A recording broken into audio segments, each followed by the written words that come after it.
What is going on, guys? Welcome back to the channel. In this video, we're going to be taking a look at Phainon's first impressions and initial theory crafting. And let me tell you, boy, this Phainon's cooking, man. They really cook with this one. They really cook with this one. I'm very, very excited about this character. So let's go ahead and take a look at what we got. The link in the description is going to take you to lootbar.gg, the trusted top-up site that allows you to buy currencies for your favorite Hoyo games like Genshin Impact, Honkai Star Rail, and Zone Zero at a discounted price. Right now, they have a 25% discount on Honkai Star Rail. They also have a 5-star rating on Trustpilot with over 18,000 reviews. The process is also very, very simple. All you need is your UID for your game and your server. Please make sure this information is correct. After that, you're going to select what pack you're going to purchase, and then after you click top up now and follow the payment information, you are going to receive your Jades directly in your game in a matter of a minute or so.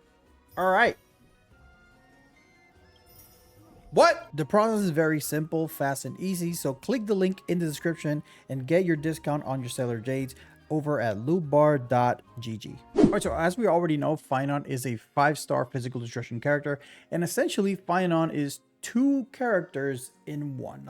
He goes from being a regular character, he ults and transforms into a second character with a whole new set of abilities, and then he goes back and transforms, and that's pretty much the gameplay loop. He just goes back and forth between the both characters. So I'm going to go over the first one, the base version, and then I'm going to go over the what I call the Super Saiyan version of Phainon. So the first thing I'm going to cover is that he doesn't use the regular energy. So he is very similar but opposite to what Acheron is. So Acheron is very focused on the enemies, so stacking debuffs on the enemy. So Phainon is kind of like the opposite of that. He's very focused on himself, stacking buffs on himself, but not necessarily like number of buffs. It's more like instances of buffing. So in order to charge up his ultimate, he will have to be the target of ally skills or enemy skills. So off the bat, skills that make him the target of enemy skills like taunt are going to be very, very valuable. Character that comes to mind is 4-star healer Lynx.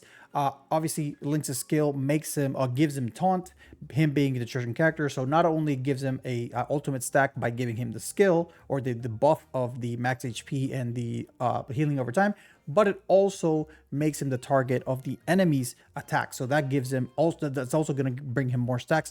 So that's a little bit of synergy that just came to mind when I read that. Now, aside from that, when he also becomes a target of an ally skill, he also gains crit damage, so it kind of becomes a little bit synergistic with like the past and future Lycone or Bronya's Lycone, that whenever they are the target of the ally skill, the next ally taking the turn will receive a damage bonus. So this is kind of like a double dip in that area where you get now you get crit damage bonus and a damage bonus on the side of that. If you're going to use, like, for example, a Bronya or a Sunday with past and future, you are going to be getting stacks, crit damage, and damage bonus if you use those type of Lycones with Phainon. So very, very good synergies that he has so far just on his talent alone. Obviously, once you reach the max amount of buffs, you will have access to his ultimate. Now, a lot of people are going to be very, very upset because Sunday actually lets you gain ultimate by giving energy to whoever is the target of his ult.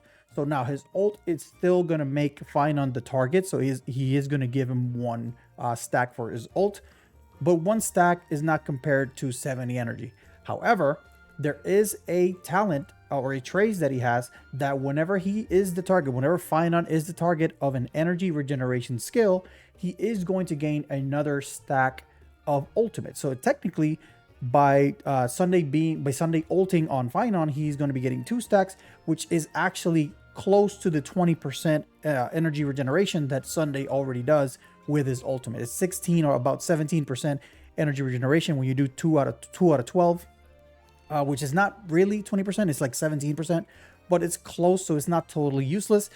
People use Sunday with Casters, which is 0 energy gain, and they use Sunday with Acheron, which is also 0 energy gain. So, I mean, getting 17% stacks from Sunday is way better than getting 0. So it's cope. Yeah, I understand. I would be pissed too. I'm kind of a little bit upset about it, but I mean, it's still better than nothing, right? Now, on the same trace, whenever he is the target of healing or shielding, he's also going to get his damage increased by 40%. So that is huge for characters like, for example, Ling Sha, for example, like Lynx for damage or healing over time that he heals every turn. You get damage bonus 40%. And then you also, with Adventuring, that you get healing every time you trigger the follow-up. You get 40% damage bonus. This can only trigger once per turn, but that means you get a perpetual 40% damage bonus, because if you're going to be triggering it every single turn, that means that you're going to get a perpetual 40% damage bonus.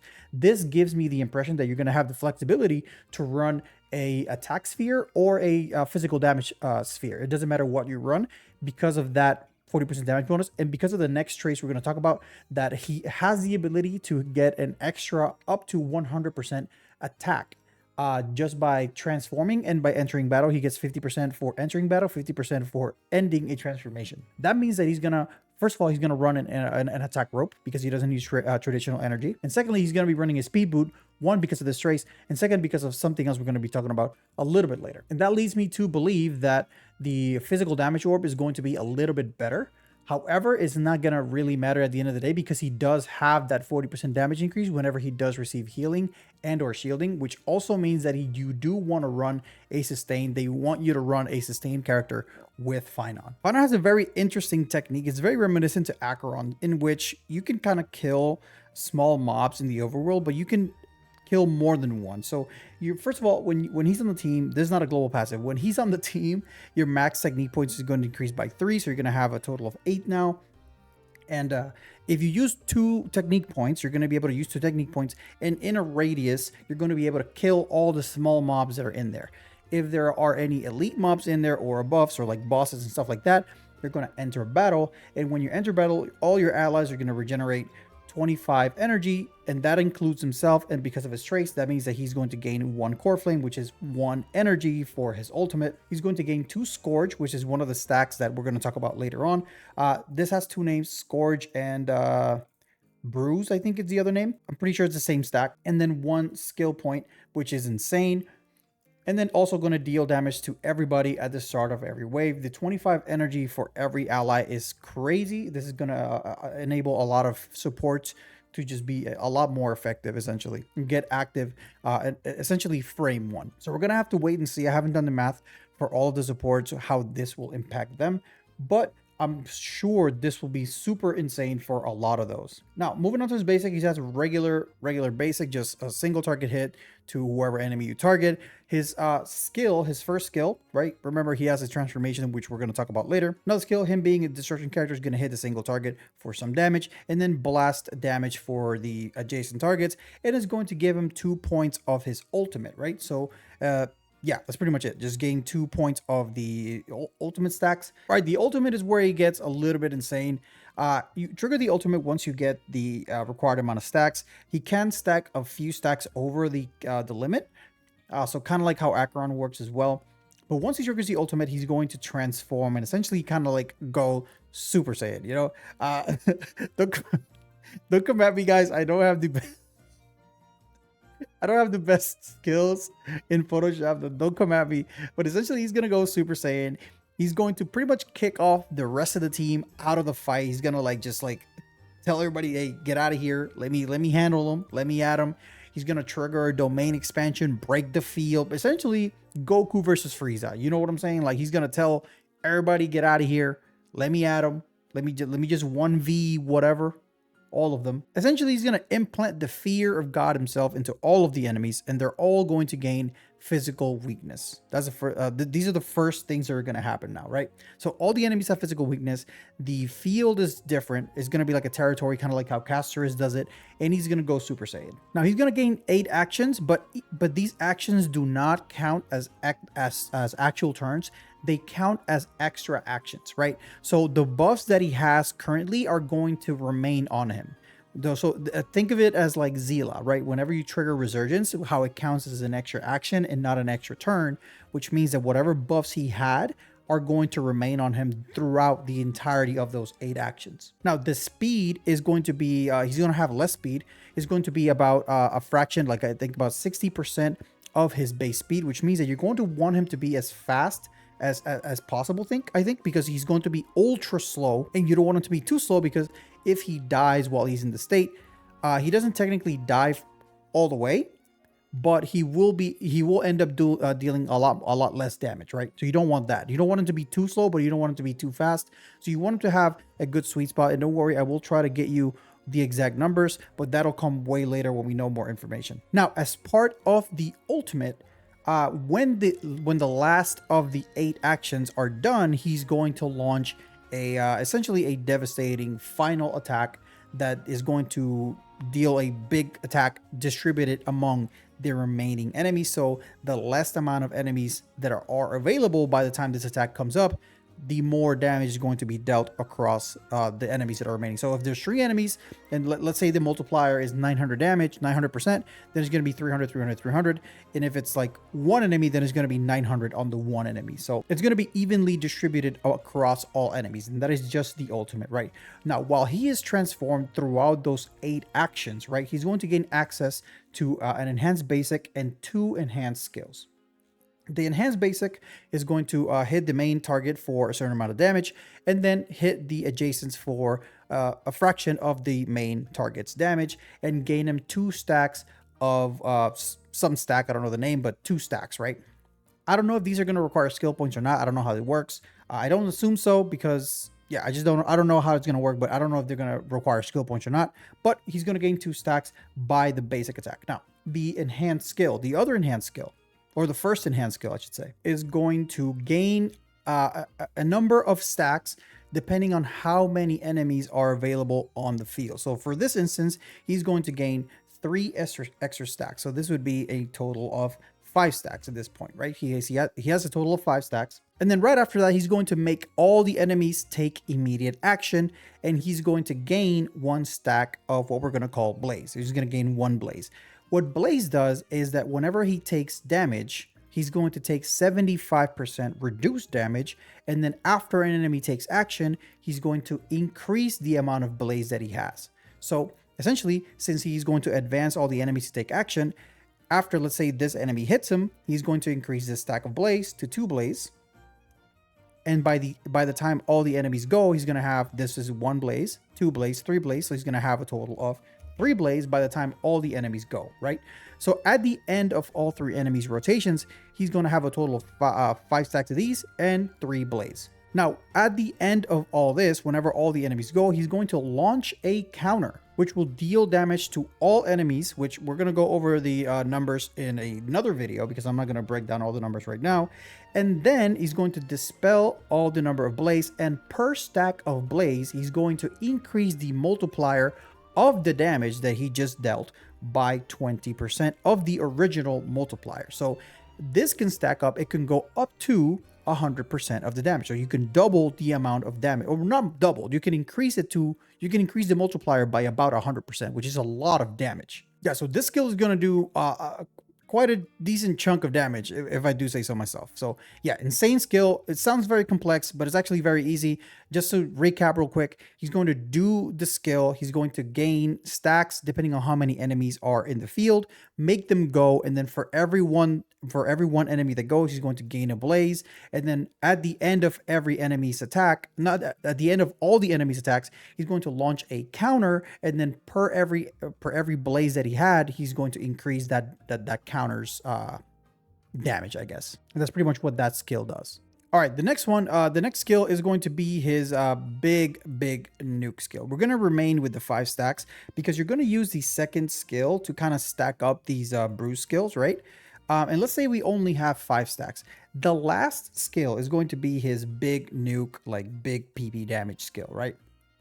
The first thing he's going to do is going to dispel all debuffs from Phainon, right? Or Super Saiyan Phainon. Now you're going to consume all of your stacks.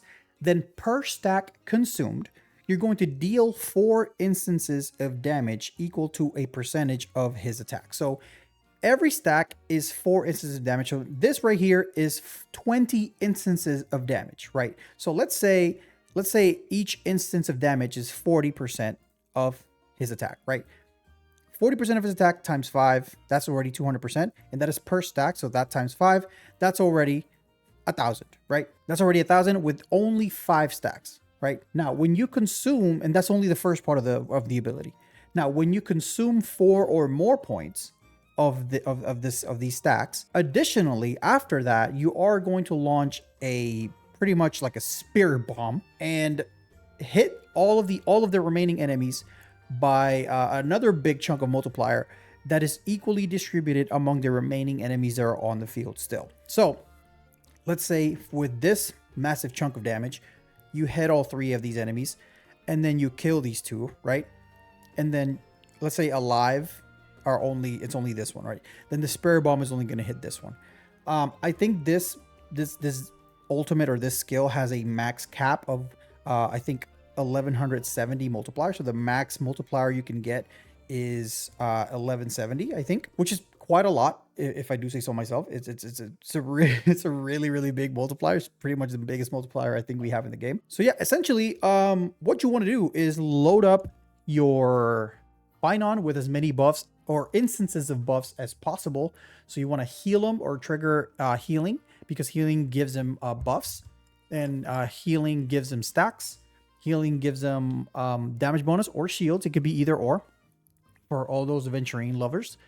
You have Sunday giving him a bunch of stacks. You have Sparkle giving him skill points and giving him buffs as well. Bronya can work as well. Lynx actually works tremendously well because it helps him stack by enemies hitting him or targeting him, and then also with the buffs that Lynx gives him and with the healing over time. So he works with a lot of units. And then once he transforms, he's going to gain these stacks, make the enemies hit him, and then he's going to counter back, gaining more stacks. And when he's ready, he's going to pretty much Spirit Bomb them. And that's essentially what the gameplay loop is going to look like for Phainon. He's going to come out of the transformation, get even stronger because he gives himself 50% attack when he comes out of the transformation, up to 100%, and do it again. And by that point, everything should just die, I think, because these multipliers look insane, guys.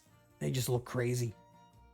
They look out of control. And yeah, and the last thing we have is the transformed states talent. That's the last thing we're going to cover. Now, when he does transform, he will gain 4 stacks right off the bat. So you don't even have to do anything, and he already has 4 stacks. However, if you transform during an ally's turn that is not Phainon, he's going to extend those buffs. So I don't know if this will extend to himself. So let's say this is the last turn of, let's say, Bronya's buff. Let's say you Bronya him up, and you know how it only lasts for 1 turn. If this is the last turn of the Bronya buff, if you ult on his own turn, if it extends those buffs, I'll have to see because I haven't really seen it.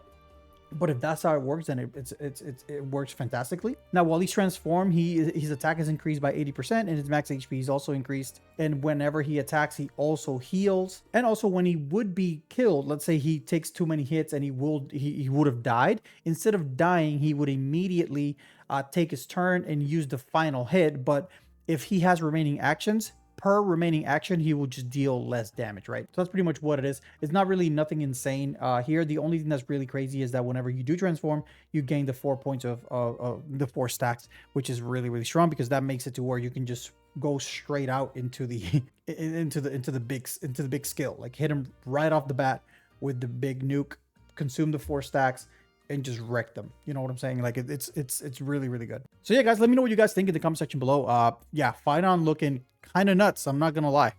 He's looking kind of crazy. I'm actually very excited. I haven't been this excited for a character pretty much since Boot Hill, man. Like it's actually crazy. So let me know what you guys think in the comment section below. Until next time, guys. See ya.